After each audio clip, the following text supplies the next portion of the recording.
Hello à tous, c'est Julien Renard d'Investir.us, je suis heureux de vous retrouver pour cette nouvelle vidéo. Alors aujourd'hui, on va parler d'un sujet dont on me parle beaucoup évidemment, c'est un sujet récurrent pour moi. Comment faire pour ne pas payer d'impôts aux États-Unis? Vous voulez savoir? Eh bien regardez cette vidéo.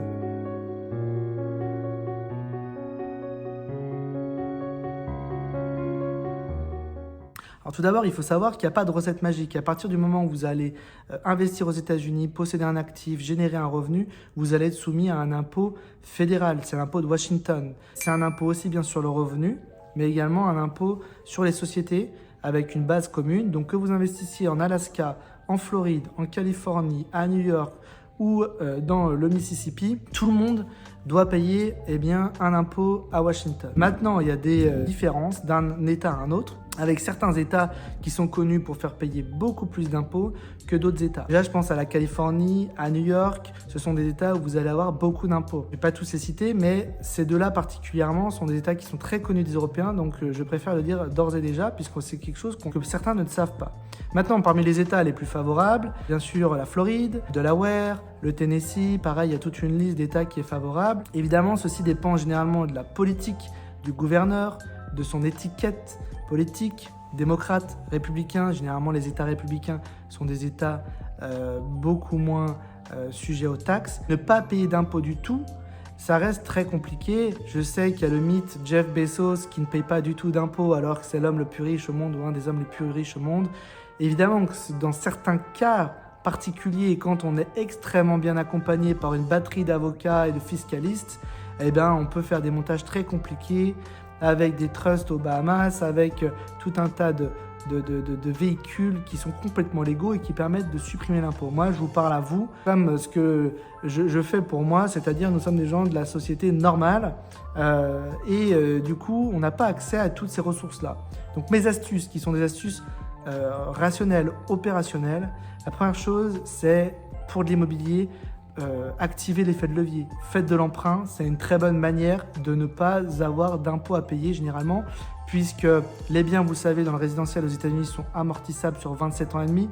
On parle de la structure et non pas du terrain, c'est-à-dire qu'on dissocie, quand on fait la valeur des biens, le terrain de la maison, du bâtiment en tant que tel, mais le bâtiment, qui est généralement le bien qui a le plus de valeur quand on compare au terrain, s'amortit sur 27 ans et demi. Donc déjà, c'est une première chose pour diminuer de l'impôt.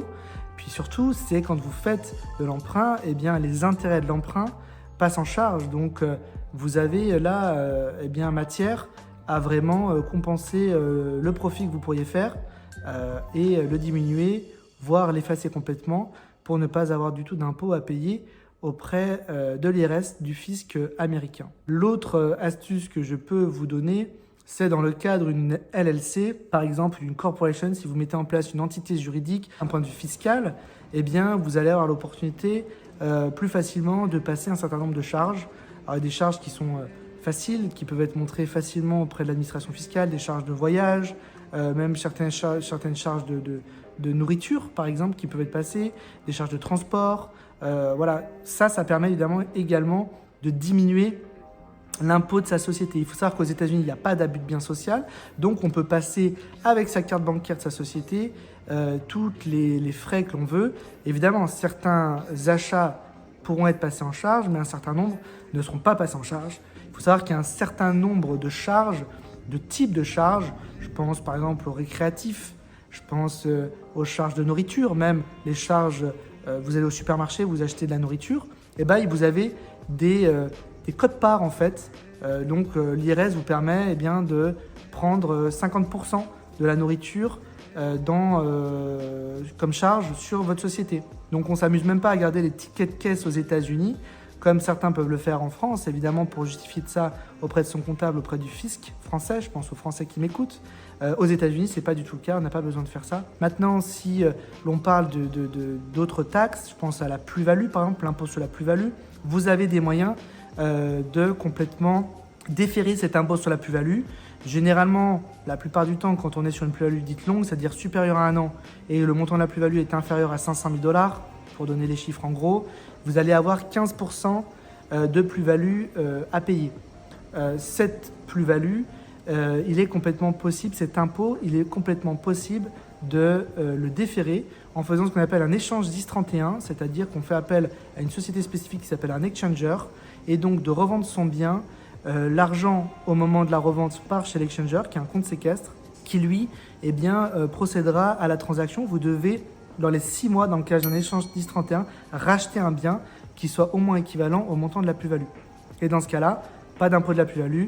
Les boîtes d'exchange, justement, s'occupent de faire tous les formulaires et l'administratif auprès de l'IRS pour tout simplement ne pas avoir à payer cette plus-value, cet impôt sur la plus-value. Donc c'est quand même très positif. Autre chose qu'il faut savoir, vous avez certaines zones aux États-Unis qui sont des zones dites d'opportunité économique. Ce sont des zones où l'impôt sur la plus-value non seulement peut être complètement supprimé, donc là il n'y a même pas besoin de réinvestir, et dès que vous sortez c'est supprimé, mais également tous les revenus qui sont générés et donc l'impôt sur le revenu ou l'impôt sur les sociétés également. Ceci va dépendre du temps que vous allez garder le bien immobilier dans votre portefeuille, sous votre propriété.